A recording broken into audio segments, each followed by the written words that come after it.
Oh oh, Leute. Ganz schön düstere Stimmung. Jo, was geht ab? Hallo und herzlich willkommen zurück zu einem neuen Flive Universe Video. Endlich mal wieder. Und ich verspreche, es werden auch wieder mehr Videos kommen. Ich weiß, es gibt immer Ausrede nach Ausrede nach Ausrede, aber jetzt momentan mit dem neuen PC und so. Bin leider noch am Feintunen. Vor allem der Stream läuft noch nicht richtig. Ja, gibt einfach noch viel zu tun. Und habe halt auch keinen Urlaub dafür jetzt genommen und so, deswegen mache ich das alles nebenbei so ein bisschen, also jeden Tag jetzt auch nicht so ultra viel Zeit dafür und will natürlich trotzdem keine Streams ausfallen lassen, keine Videos ausfallen lassen und dann, ja, it is what it is. Jedenfalls haben wir uns heute hier versammelt für ein Herr-Stuff-Upgrade. Es ist Upgrade-Event, so wie ich es mir gewünscht habe, aber wie es auch relativ gut vorherzusehen war.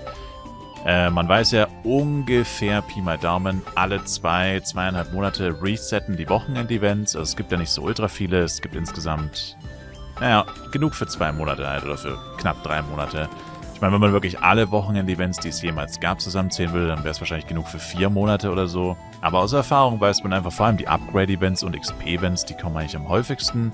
Und dann gibt es ein paar andere Events, sowas wie Stone Rain oder so, oder Ultimate Upgrade, die kommen halt vielleicht einmal im Jahr oder so, oder auf jeden Fall zum Glück nicht alle 2 Monate. Ich meine, gut, bei Ultimate Upgrade, das kam erst ein einziges Mal tatsächlich, aber ihr versteht, worauf ich hinaus will. Vom Prinzip her ist es einfach so, dass diese Events halt so einen gewissen Rhythmus haben. Das heißt, ab einem gewissen Punkt kann man einfach relativ sicher sagen, okay, spätestens in 1-2 Wochen sollte das Event eigentlich wiederkommen. Und genau das ist jetzt passiert. Und ich habe ja gesagt, ich werde dann den Herr-Stuff auf jeden Fall upgraden. Das bedeutet, wir machen den jetzt plus, ich weiß gar nicht, auf Bodenk, müssen wir uns mal die Chancen angucken. Wahrscheinlich gar nicht so hoch, tatsächlich. Aber ich sehe gerade, ich habe die normalen S-Projects vergessen. Ja, machen wir ihn, ja, schauen wir uns mal die Wahrscheinlichkeiten an. Ich bin jetzt so FEC gewöhnt, ich habe keine Ahnung, was die Wahrscheinlichkeiten auf Bodenk sind, ehrlich gesagt. Es ist nicht gut, so viel weiß ich. Oh mein Gott, das ist...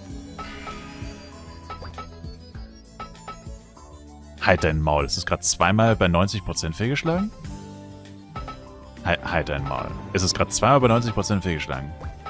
No way. Are you kidding me? Was? Wow. Mal wieder ein 6er im Lotto gezogen beim Upgraden, würde ich sagen. 42? Nee, das ist nicht diese Push. 9... Was? 29 ist nur auf 6? Okay.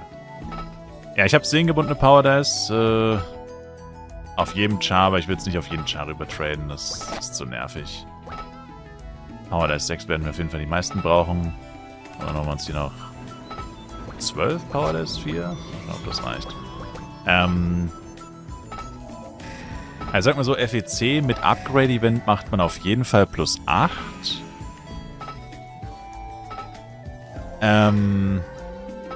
Also Borodeng maximal plus 7, definitiv, aber ich weiß jetzt gar nicht, weil die Wahrscheinlichkeit müsste dann, glaube ich, 18% sein, wenn ich es richtig im Kopf habe.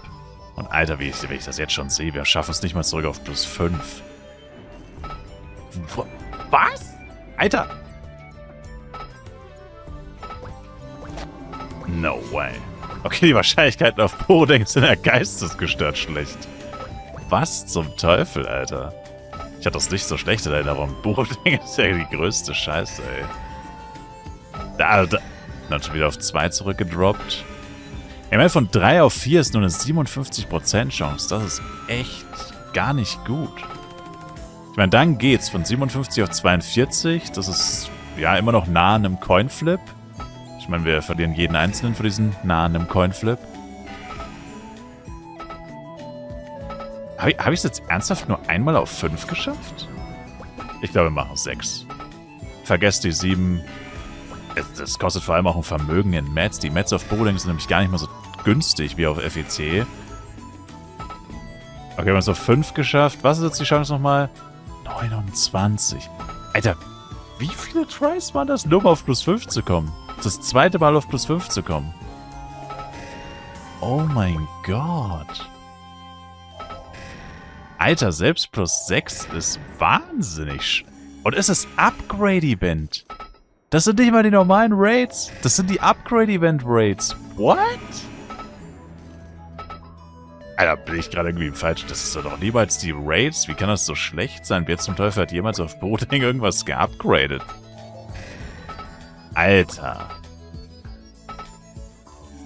Jetzt aber. Das ist mindestens der 4. Versuch. Und es hat trotzdem nicht geklappt. Okay, jetzt aber jetzt. Es reicht. Oh mein Gott. Alter, die lassen mich jetzt hier nicht 100 Millionen an dem Scheiß plus 5 Stuff. Die lassen mich jetzt hier nicht 100 Millionen Items vernichten für einen freaking Stuff plus 6. Okay, jetzt war es instant auf 5. Ich meine, jetzt wo man auf plus 6 ist, denkt man sich so, 20% klingt gar nicht so schlecht, aber nee. Offensichtlich habe ich gerade kein großes Glück mit S-Project Low, weil das war viel zu schwierig. Einfach nur einmal auf plus 6 zu kommen, war viel zu schwer. Ich lasse es gut sein und hole die S-Protect. So, ja, ich muss ja kurz ein bisschen die Logistik hier abtasten. Naja, auf jeden Fall hat der Char leider nur 4 S-Protect und, oh, okay. Hat sich schon gelohnt, keine S-Project Low mehr zu benutzen. Das sollte ganz gut gewesen sein. Ja, ich weiß, auf plus 7... normalerweise würde ich sagen, auf plus 7 mit Upgrade-Event. Aber wie gesagt, ihr habt es ja gesehen, es lief nicht gut. Es lief einfach nicht gut. Und entsprechend wüsste ich nicht, warum man da weitermachen sollte, ganz ehrlich. Stattdessen switchen wir hier auf Mr. E-Sportler. Der nämlich glücklicherweise 21... ich habe E-Sportler gesagt, ich meine natürlich Gorlock, der Zerstörer. Er wird uns auch die Waffe dann auf Ultimate ballern. Er hat hier sehr viele Ultima vom Kriton farmen und von Giants farmen. Und auch ein paar Shining Orical kommen. Genau. Schauen wir mal. 21 Stück. Merken wir uns mal. 21 und 4 sind 25. 21 und 4 sind 25. Alter, ich wollte schon sagen. Also das sind immer viele Tries für plus 8 mit Upgrade-Event. Auch auf Borodeng. Ja, jetzt geht's ins Eingemachte von 8 auf 10. Das sind ja die Stufen, die mal richtig teuer sind. Das Ding ist halt, normalerweise würdest du bei einem Stuff sagen, plus 10 ist komplette Geldverschwendung. Also beim Bloody Stuff zum Beispiel würde ich sagen, niemals über plus 8 upgraden, weil es bringt so gut wie gar nichts. Gleiches gilt für Bloody Stick, gleiches gilt für Bloody Wand. Aber bei Ultimate musst du es ja machen, sonst kannst du die Waffe ja nicht auf Ultimate machen. Und damit haben wir 15 Fails auf plus 8. Die Wahrscheinlichkeit habe ich jetzt gar nicht drauf geachtet, das war grottenschlecht. Okay, jetzt haben wir plus 20. 20 S-Project bei meinem Ranger. Wir sind auch schon bei einer 6% Chance. Ich dachte, ehrlich gesagt, ich hatte befürchtet, es ist weniger. Ich habe, wie gesagt, zum Ende jetzt gar nicht mehr drauf geachtet.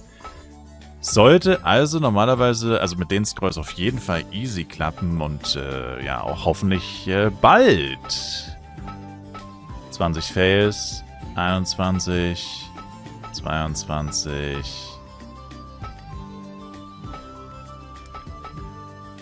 Okay, der 25. war's.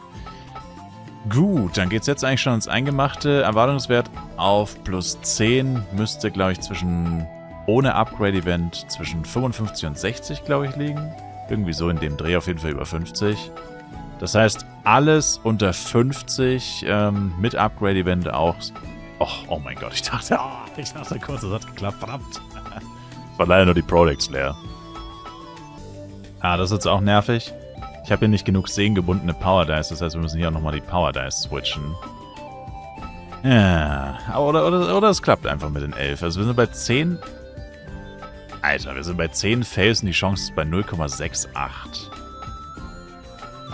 Wow. Upgraden auf Borodeng ist wirklich der größte Scam. Holy moly. Ich meine, klar, wie gesagt, ich habe gerade gesagt, alles unter 50 und wir sind noch weit entfernt von 50, aber trotzdem, das ist krank. Und die Chance steigt auch jedes Mal nur um 0,06 irgendwas oder so. Damn. 20 Versuche und gerade mal ein bisschen über der 1%. Irgendwie, es ist so heftig. Ich habe ewig nicht mehr auf Borodeng, jetzt ist genau das passiert, was ich gerade gesagt habe. Es ist nicht auf plus 10 gegangen, sondern die Power Dice waren leer. Wenn du so lange nicht mehr auf Borodeng geupgradet hast und den FEC mal eine Weile gewöhnt bist, das ist insane. Selbst mit Upgrade-Event. Du denkst dir, das Upgrade-Event funktioniert nicht, weil die Raids so schlecht sind. Und die Raids sind ohne Upgrade-Event noch schlechter. Also ist echt krank. Nicht mal die 2% mit 30 Phase. What? Es fühlt sich gerade legit unmöglich an, hier was plus 10 zu machen. Was zum Teufel? Und noch ein weiterer Gedanke, der mir gerade kam, ist natürlich, wenn jetzt doch noch... LOL. 31 Tries. Okay, heftig reingelackt. Geil. Was ich eigentlich gerade sagen wollte war, extrem ärgerlich wäre es ja, wenn jetzt doch noch irgendwann dieses Doppel-Upgrade-Event kommt. Aber ich halte es persönlich für sehr unwahrscheinlich, weil es hätte schon längst kommen müssen. Sie haben keinerlei Anzeichen dafür gegeben. Also ich denke, das ist durch. So, und jetzt, wer das noch nie gesehen hat, so funktioniert es mit dem Ultimate-Waffen-Upgrade. Man geht einfach zu Boboko und wählt ultimative Waffe herstellen aus. Dann tut man seine 150er Waffe, Lusaka Crystal oder Hernes, plus 10 muss die Waffe sein, rein. Und dann steht ja bei der Waffe immer, kann in eine ultimative Waffe umgewandelt werden. Die Waffe ist jetzt unique rot, Ultimate ist lila und hier steht, kann eine, achso, nee, jetzt mit den Bonuswerten steht tatsächlich gar nicht dabei, ne? Ne.